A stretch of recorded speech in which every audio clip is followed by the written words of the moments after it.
Chào mừng tất cả các bạn đã quay trở lại với kênh YouTube của Chick Chick Handmade. Hôm nay thì mình sẽ quay trở lại để hướng dẫn các bạn cái cách móc đổi màu sợi trong quá trình móc thú hay là búp bê. Khi mà mình có các cái màu sắc khác nhau ở trên cùng một mẫu thì mình sẽ đổi màu sợi như thế nào để làm sao mà khi mà mình đổi xong ấy thì mình không bị lộ các cái hàng móc nó bị lệch hàng như thế này. Đó thì thường ấy thì mình móc ấy, thì là quá trình móc ấy, khi mà thay đổi màu sợi rồi xong rồi ấy, thì vẫn đảm bảo được các cái mũi móc nó đều, nó không bị lệch hàng. Ở đây thì mình cũng đã tiến hành đổi màu sợi và các cái mũi móc nó được tối ưu hơn và nó sẽ không bị lệch như cái mẫu này. Mẫu này là cái mẫu mà mình đổi theo một cách thông thường thì là nó sẽ bị lệch màu sợi, như các bạn nhìn thấy nó sẽ không được đẹp mắt. Thế và với cái ở cái sản phẩm này thì mình làm cái đổi màu sợi có một số cái kỹ thuật nhỏ mình áp dụng vào đây thì mình sẽ đổi được cái màu sợi. Cái quá trình mình đổi ấy, màu ở trên các hàng ấy nó sẽ được đều hơn và đẹp hơn. Đó thì tại vì cũng có một số bạn muốn mình hướng dẫn cái đổi màu sợi này, cho nên là hôm nay mình sẽ quay trở lại để hướng dẫn các bạn cách đổi màu sợi. Và bây giờ chúng ta bắt đầu nhé. Ở đây thì mình đã móc được sản phẩm hiện tại như thế này rồi. Sau đó mình sẽ móc tiếp thêm một hàng nữa và mình đổi sợi thì lúc đó các bạn nhìn nó sẽ dễ hơn.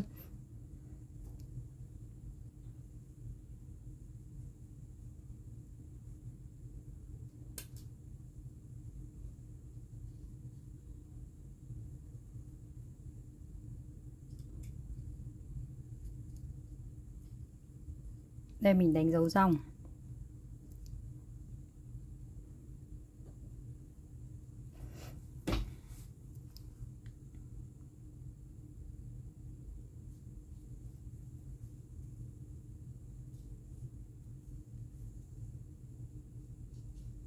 Mình móc rất là chậm để cho các bạn có thể nhìn.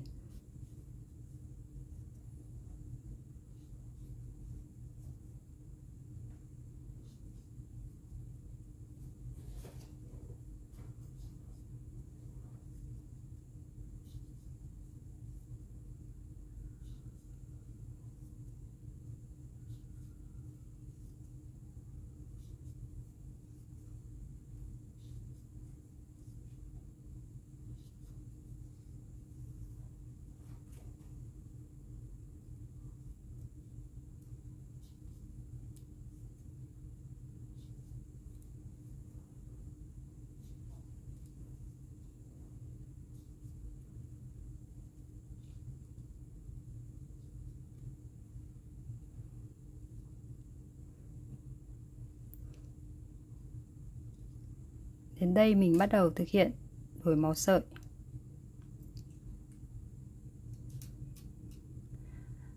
Các bạn có thể nhìn rõ ở đây nhé. Ở đây thì mình sau khi mà về cái mũi móc cuối cùng mình sẽ kéo sợi lên một chút. Sau đó mình quay vào mặt trong như thế này và mình luồn kim móc từ mặt trong, từ trong ra ngoài. Ở đây các bạn có thể nhìn thấy phía đằng này là cái mũi móc tiếp theo này. Đó. Sau đó mình vắt sợi về đằng sau, về đằng trước mặt. Mình lấy cái mũi mình vừa kéo lên, mình kéo về đằng sau.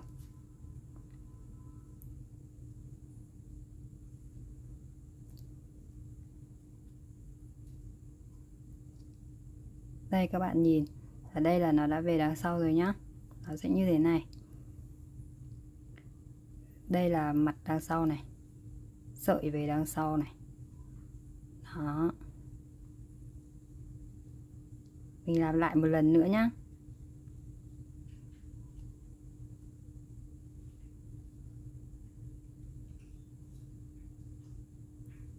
Đến đây, sau khi kết thúc mũi cuối cùng, mình kéo lên một chút sợi, kéo vừa phải thôi, như thế này.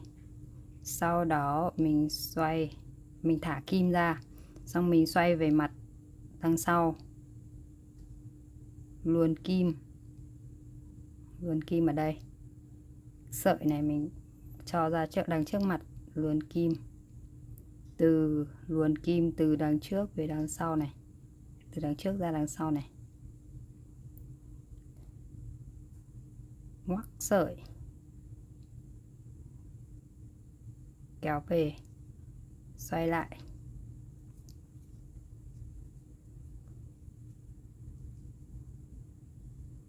Như thế này. Sau đó mình bắt đầu nối sợi. Mình nối sợi màu khác vào thì mình sẽ đưa vào đây. Đó. Mình kéo thật chặt cái dây vừa nãy, rút thật chặt xuống. Sau đó mình móc lên một bính.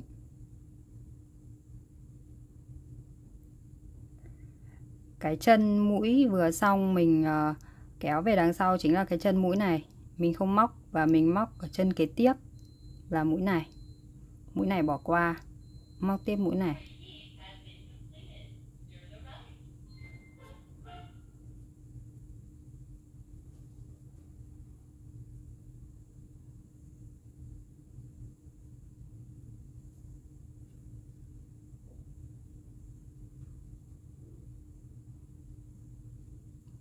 Đây là mũi thứ nhất.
Đây, sau khi mình móc được xong hàng vừa đổi sợi xong nhá, móc được hàng đầu tiên. Cái mũi vừa nãy mình vừa đổi sợi xong ấy, sau khi đổi sợi thì các bạn có thể kéo cho nó thật khít vào. Đó, thì nó sẽ không bị lộ sợi ra đằng trước mặt. Sau đó mình móc tiếp. Vừa nãy cái chân này mình không móc, bây giờ mình móc xuống tận chân dưới này. Mình không móc ở chân trên mà mình móc ở chân dưới. Đây là mũi đầu tiên của hàng thứ hai, và mình đánh dấu.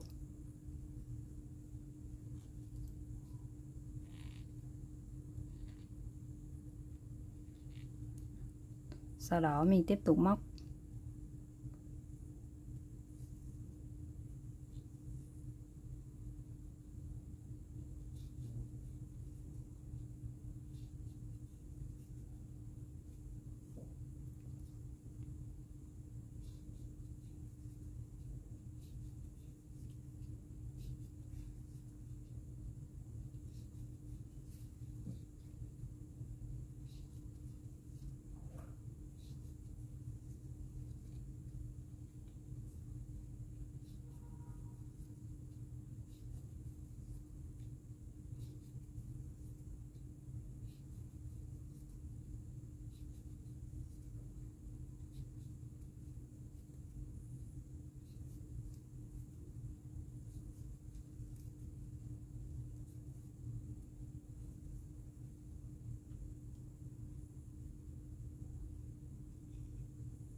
tục đánh dấu hàng thứ 3.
Tới đây các bạn có thể nhìn được cái phần mà mình vừa mới đổi hàng vừa nãy. Đó, nó rất là đều và đẹp.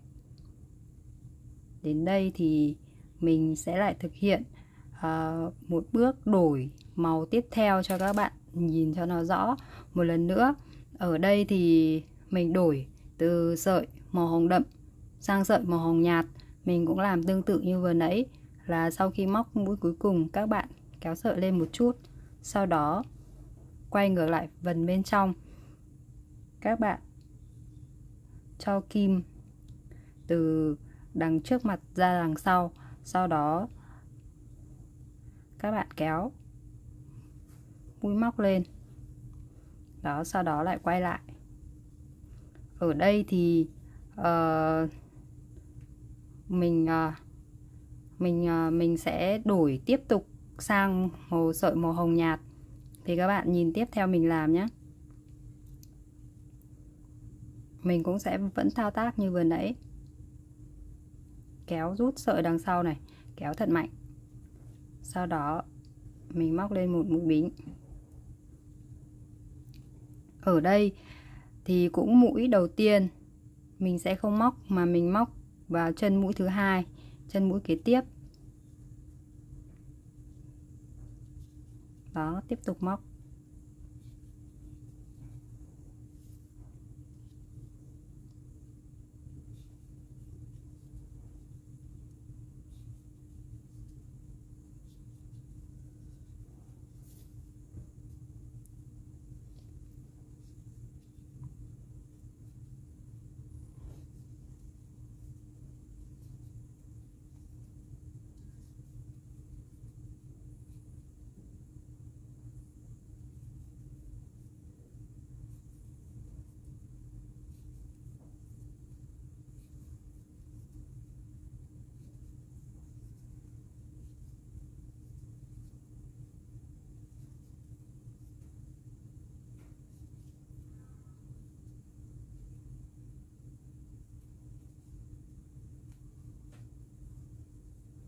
Đây cũng là đến mũi cuối cùng. Mũi cuối cùng rồi. Thì ở đây mình sẽ tiếp tục hàng thứ hai của màu hồng nhạt này. Mình cũng đâm kim móc xuống cái mũi đầu tiên vừa nãy mình không móc, và mình móc tiếp theo lên cái mũi trên này để móc tiếp cái hàng màu hồng nhạt này tiếp theo nhé. Các bạn có thể nhìn tiếp này. Mình sẽ đưa kim móc xuống đây, chứ mình sẽ không đưa lên trên. Đưa xuống đây, móc lên.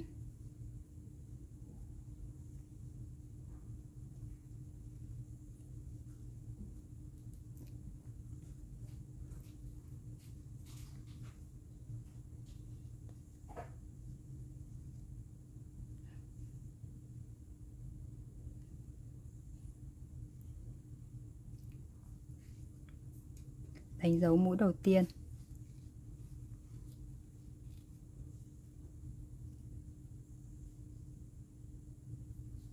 Mũi thứ hai.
Tiếp theo mình móc hàng thứ 3, đánh dấu.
Đây là sau khi mình đã móc